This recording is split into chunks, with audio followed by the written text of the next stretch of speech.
Ici Alain Pajot, j'ai été pasteur à la Bible-Parle de 1992 jusqu'à 2019 et j'ai été invité par mon ami Dominique, pasteur Préjean, qui est directeur général de l'association La Bible-Parle actuellement, parce qu'il y a une démarche de réforme qui est en train d'être faite, de réflexion pour le mouvement La Bible-Parle.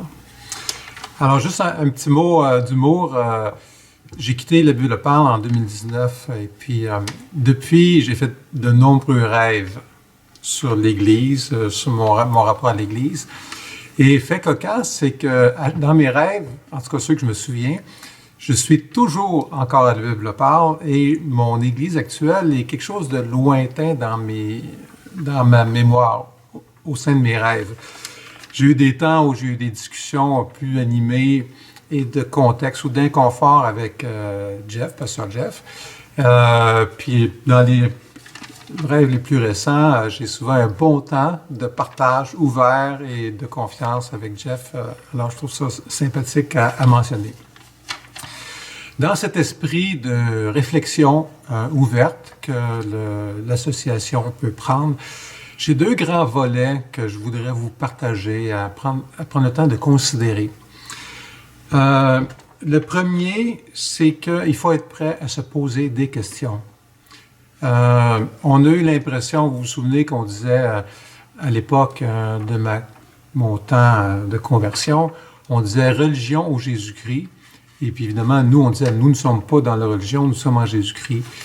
Mais le fait de constater que nous avons quand même beaucoup de traditions qui se sont installées, traditions peut-être à la Bible-Parle, traditions évangéliques également. Et puis il y a différents points qu'il faut oser se poser des questions pour aller plus loin.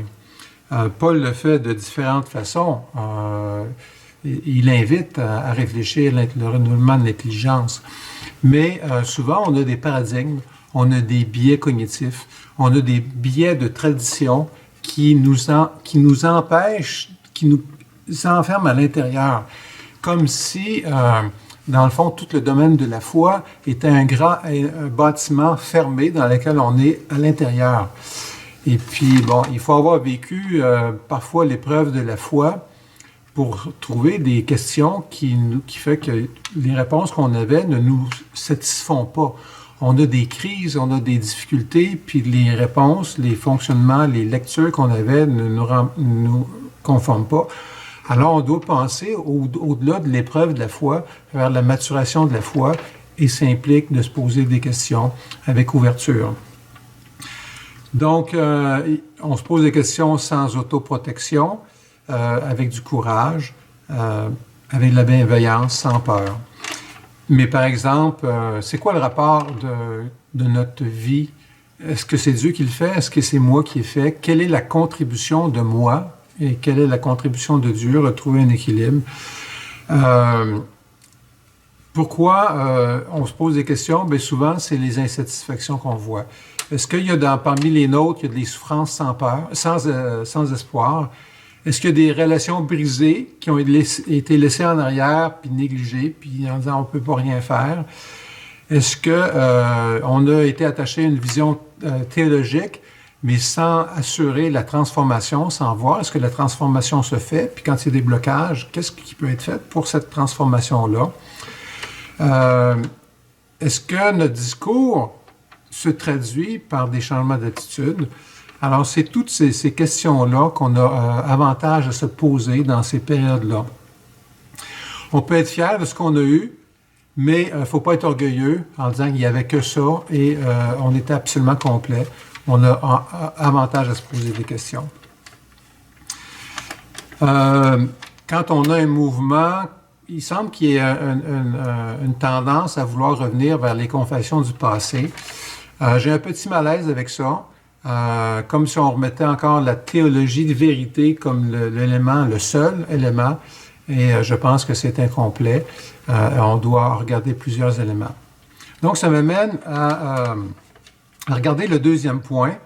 J'aimerais relancer, dans mon mémoire que j'ai fait en 2003, que j'avais partagé à la Bible-Parle, j'avais abordé les trois ministères de l'Église qui venaient de Edmond Clowney, qui est un ecclésiologue. C'est pas à partir de son inspiration que j'avais amené ça dans mon mémoire. Comme si, souvent, on avait un piston. Puis, à la Bible parle, souvent, ça a été la prédication, l'enseignement. Le piston, en disant, bon, c'est le piston sur lequel l'Église avance. Mais M. Claunet nous ramenait vers 3 moyens, puis j'ai beaucoup aimé ça, puis je l'ai partagé. Je ne sais pas si on est allé aussi loin que j'aurais voulu sur ce volet-là, mais je le réitère, l'équilibre. Puis là, en réalité, j'ai évolué ma pensée. C'est comme s'il y a un triangle. Dieu est trinitaire. Il y a le Père, le Fils et l'Esprit, puis les 3 ont un impact sur nous. On a besoin de regarder ces 3 points du triangle, puis on le retrouve souvent. Et puis dans les 3 moyens de ministère, c'est encore un triangle. Donc évidemment, il y a la parole. Il ne s'agit pas juste de la déclarer. Les gens écoutent, puis on déclare la parole. Il faut la discuter, la méditer, la partager, voir, OK, quand est-ce que ça bloque, quand est-ce qu'on ne la reçoit pas 100%, comment ça a une interaction avec nous. Le mystère de la parole doit s'élargir.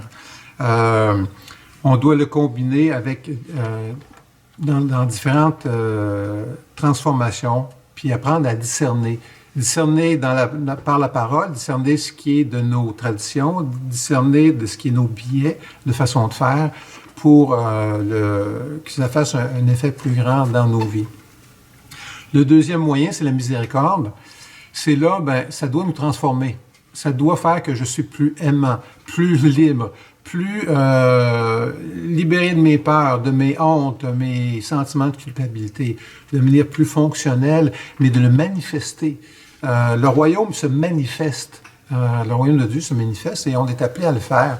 Et puis la miséricorde, c'est tout le don de nos personnes qui sont en transformation, qui se manifestent les uns aux autres, puis qui se manifestent envers les gens de l'extérieur. Et le troisième, c'est le ministère de l'ordre, le moyen de l'ordre. Un terme des fois qui fait peur, il faut se mettre en ordre, mais la création, Dieu l'a faite en partant du chaos, en allant vers l'organisation. C'était l'ordre qui a amené dans la création. Elle était vide, elle a été habitée. C'est tout ce ministère-là d'ordre qui fait que, est-ce que l'habitation se fait? Est-ce que l'habitation de l'Esprit se fait en nous? Il y a une vérification entre, est-ce que je vis les fruits que je devrais, que mon discours, que celui de la parole demande? Alors, est-ce que j'ai les fruits de la béatitude? Est-ce que Matthieu 7, quand Jésus va parler des prophètes, il dit « Regardez par leurs fruits, regardez l'arbre à ses fruits ». Ou ceux qui vont prêcher au nom du Christ, le Seigneur dit « Je ne vous ai pas connus, vous ne vous êtes pas laissé connaître ». Alors, il y a toute une dimension qui va être plus loin que la seule déclaration doctrinale ou l'enseignement, mais c'est quel effet ça a, puis on doit s'organiser avec l'ordre. On évalue. Est-ce qu'on vit les fruits qu'on est supposé? Est-ce que il y a beaucoup de questionnements à ce niveau-là qui va viser, est-ce qu'on fait la transformation? Alors ça, c'est un premier triangle, les 3 ministères, qui va nous amener à vivre, à cet équilibre, à élargir, s'assurer de notre questionnement puis notre évaluation. Un deuxième triangle, ce sont les buts, évidemment les buts de l'Évangile, les buts de l'Église. Transformation, on les retrouve dans Éphésiens 4 en passant, ces 3 buts. La transformation, est-ce que je suis en train de grandir dans la liberté? Également, est-ce que je grandis dans maturité? Est-ce que mon caractère, est-ce que je vis le fruit de l'esprit, essentiellement la paix, la joie? Il y a plusieurs fruits qui sont intérieurs à moi, la joie, la paix, la patience, la douceur. Il va y avoir des fruits de l'esprit vers l'autre, amour, bonté, puis il va y avoir des fruits envers Dieu qui vont être la foi, la confiance, l'espérance. Mais le premier de ces buts-là, c'est notre transformation des individus, transformation des membres de l'Église. Le deuxième, notre foi. Est-ce qu'on grandit dans une confiance sereine envers Dieu? Est-ce que mon espérance grandit malgré les turbulences du monde, malgré les turbulences de ma propre santé qui peut dégrader, les décès des gens autour de nous, des épreuves? Est-ce que ma foi et ma confiance peut grandir et mon espérance se solidifie? Et le troisième, c'est le service. On est appelé à donner de nous et de rentrer en mission. Mais c'est un équilibre. Si ma transformation, où je reçois l'amour, ne se fait pas, je ne serai pas capable d'aller dans un service efficace et engagé et donné.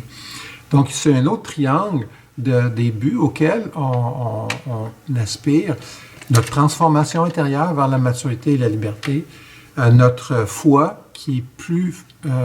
on a plus confiance en Dieu, on est plus sécurisé. C'est pas la peur qui règne, c'est la confiance et qui donne le désir de m'approcher de ce trône de grâce et le service où je suis appelé à donner. Il y a un troisième triangle que je veux considérer dans cette recherche d'équilibre. C'est l'enseignement. Évidemment, on le fait. On veut continuer d'enseigner, s'enraciner dans ce que l'Écriture nous donne. Jésus-Christ, Paul, principalement, et beaucoup d'autres choses. On doit accompagner les personnes. C'est des rapports relationnels de sécurité, de maintien, de s'intéresser les uns aux autres pour que les gens se sentent vus et connus et intéressés parce qu'ils ont de la valeur. L'Évangile, redonne valeur à l'individu, à sa personne créée à l'image de Dieu, et il doit y avoir de l'accompagnement. Et on veut aussi qu'il y ait encouragé vers une pratique concrète. Ce que j'ai développé plus récemment, c'est le cap. On doit garder le cap. C'est les trois mêmes éléments de ce triangle. On doit comprendre l'enseignement, on doit discerner qu'est-ce que ça peut avoir impact sur nous. Mais on doit apprendre à s'approprier. Qu'est-ce que l'Évangile va faire dans ma vie? Qu'est-ce que j'ai comme espace? Qu'est-ce que je peux devenir? Quel est mon potentiel? Il est important de pouvoir s'approprier. Et puis souvent, on n'a pas mis l'accent là-dessus. On avait peur un peu que la dimension de ton corps, de tes émotions, on n'était pas toujours à l'aise d'aller vers ce qui est nécessaire pour une pleine appropriation. Il ne s'agit pas d'entendre seulement la parole, il faut qu'elle s'approprie. Puis c'est un travail qui dépasse la question de la réflexion. C'est toute l'appropriation, l'observation de ce que je vis, les difficultés, les échanges. On doit apprendre à s'approprier. Et troisièmement, on a une pratique concrète, une mise en agir qui doit se faire, mais c'est la pratique. Puis j'aime à penser qu'il y a une pratique de santé corporelle que j'ai avantage à prendre en compte. Il y a une pratique de ma psyché. Est-ce que émotionnellement, je fais ce qui est nécessaire pour aller vers une plus grande qualité émotionnelle quand j'ai des réactions automatiques, quand j'ai de la difficulté à me mettre en connexion avec les autres, quand j'ai de la difficulté à mettre les limites, il y a quelque chose à découvrir à ce niveau-là. Et est-ce que j'ai une saine pratique spirituelle qui m'est donnée? Et on a beaucoup, beaucoup de choses à apprendre. Entre autres, une amie me disait, dans l'Église, il y a des vieux chrétiens rigides. Puis, on ne veut pas devenir des vieux chrétiens rigides. On veut devenir des croyants, des humains, image de Dieu, qui sont souples, qui sont aimants, qui ont des convictions solides et qui savent les vivre en relation avec les autres. Alors, cette petite synthèse qui a beaucoup, beaucoup d'idées, parce que chacun des triangles mériterait un grand développement, mais c'est l'invitation à se poser des questions pour élargir, puis revoir notre tradition, re-questionner avec respect, mais avec ouverture et sans peur, avec courage, de rechercher l'équilibre, rechercher à avoir une vision élargie sans laisser des domaines qui sont sous-développés, qui sont négligés. Donc, le point de vue du triangle est intéressant, mais il y a toujours des grands blocs, puis on peut facilement en négliger. On a besoin de s'ouvrir et de les considérer de façon systématique, l'ensemble des grands blocs qui sont nécessaires pour notre vie, notre transformation, notre mission et la vie de la communauté. La communauté est un don, et puis on doit apprendre à le faire correctement parce que on peut aussi offrir non seulement l'Évangile aux gens de l'extérieur, mais une communauté, un lieu d'appartenance, un lieu de vie, un lieu qui est tellement nécessaire lorsque les gens leur repère, leur sécurité. Alors, je pense souvent à la Bible parle. J'ai été vraiment heureux que Dominique m'invite et je vais être présent à la rencontre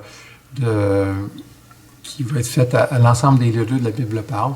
Alors voilà, c'est une petite exhortation que je vous laisse. Alors, merci beaucoup et au plaisir de se revoir.